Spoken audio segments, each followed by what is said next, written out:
आज की इस वीडियो में हम देखेंगे बॉन्ड एनर्जीज और बॉन्ड स्ट्रेंथ। हम देख रहे हैं unit 3 general chemistry BSc semester 1 major minor की थ्योरी। ठीक है। आज का हमारा पॉइंट है बॉन्ड एनर्जीज और बॉन्ड स्ट्रेंथ भी बोल सकते हैं हम उसको।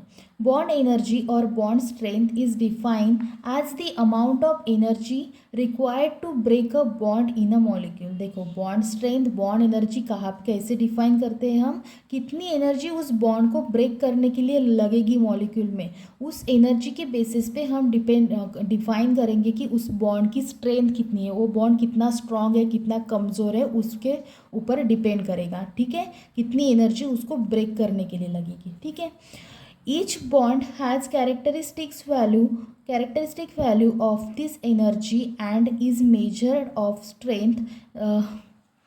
strength of a bond is generally absorbed that shorter the bond length greater will be the bond energy। देखो अगर जितनी कम बॉन्ड लेंथ होगी, पहले वाली वीडियो में हमने देखा था कि बॉन्ड लेंथ क्या होती है, तो यहाँ पे यही बताया हुआ है कितनी शॉर्ट जितनी कम बॉन्ड लेंथ होगी उतनी ग्रेटर उसकी क्या होगी, एनर्जी होगी।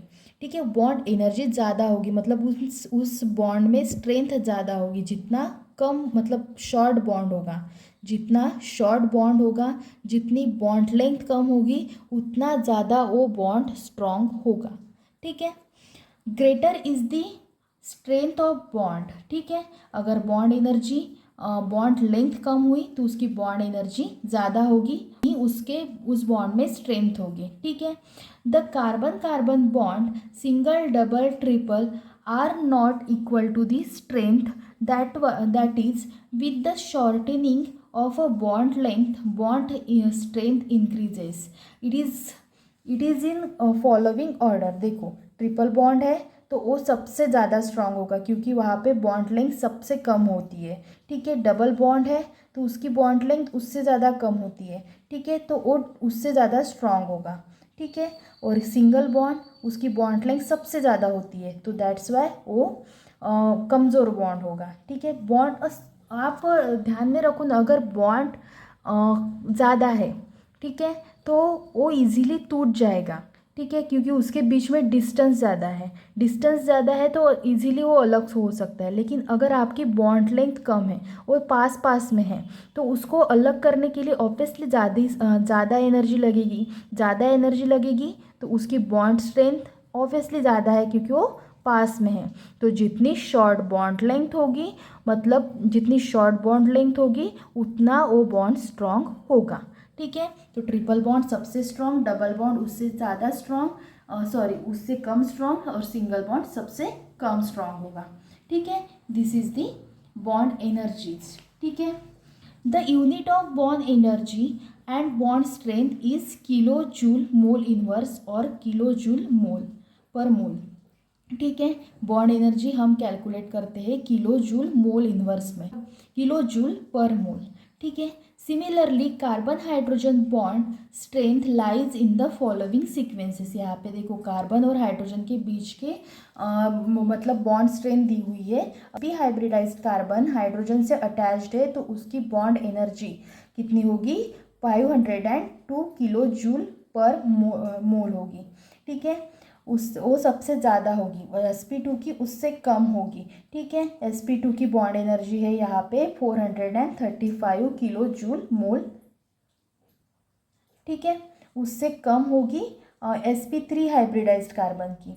ठीक है, that is 406 kilo joule mole पर मोल। ठीक है, सो यहाँ पे बॉन्ड एनर्जीज दी हुई है कार्बन और हाइड्रोजन बॉन्ड की। सबसे ज़्यादा स्ट्रॉन्ग ट्रिपल बॉन्ड होगा, उससे कम डबल बॉन्ड, उससे कम single bond. Similarly sp hybridised carbon सबसे ज़्यादा स्ट्रॉन्ग होगा, sp2 उससे कम, sp3 उससे ज़्यादा कम। ठीक है, क्योंकि यहाँ पे उनकी एनर्जी कैसी लग रही है, यहाँ पे ज़्यादा लग रही है तो ऑब्वियसली ये बॉन्ड स्ट्रॉन्ग होगा एज कम्पेयर टू दिस। ठीक है, बॉन्ड एनर्जीज और बॉन्ड स्ट्रेंथ देखो ट्रिपल बॉन्ड की बॉन्ड स्ट्रेंथ दी हुई है यहाँ पे, दैट इज 803 किलो जूल पर मोल।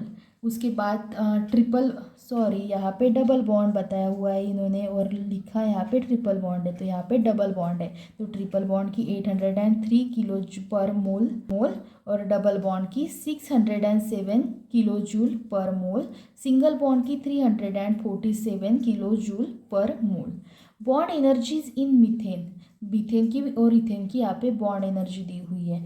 इन methane bond energy of the carbon and hydrogen bond is 406 kilo joule, ठीक है।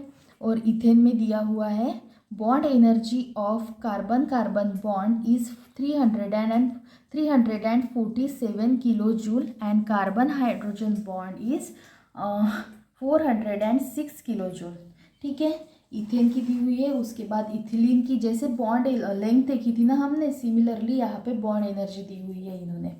Bond energy in ethylene, bond energy of carbon carbon double bond is 607 kilo joule and carbon and hydrogen bond is 437 kilo joule and bond energy in acetylene, यहाँ पे triple bond आ जाएगा देखो।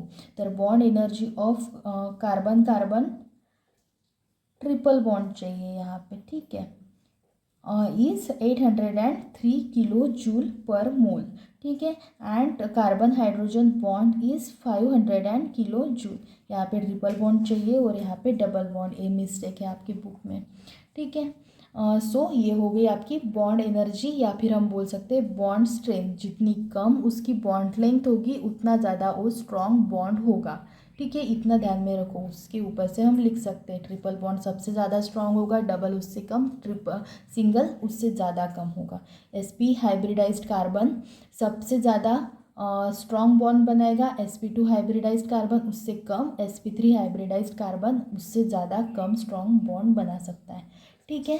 So this is the bond energy and bond strength. और हम देख रहे हैं यहाँ पे सेमेस्टर 1 का सिलेबस यूनिट 3 हम देख रहे हैं। अगर आपको इससे पहले वाली वीडियोस देखने हैं तो आप चैनल पर जाके प्लेलिस्ट चेकआउट कर सकते हो।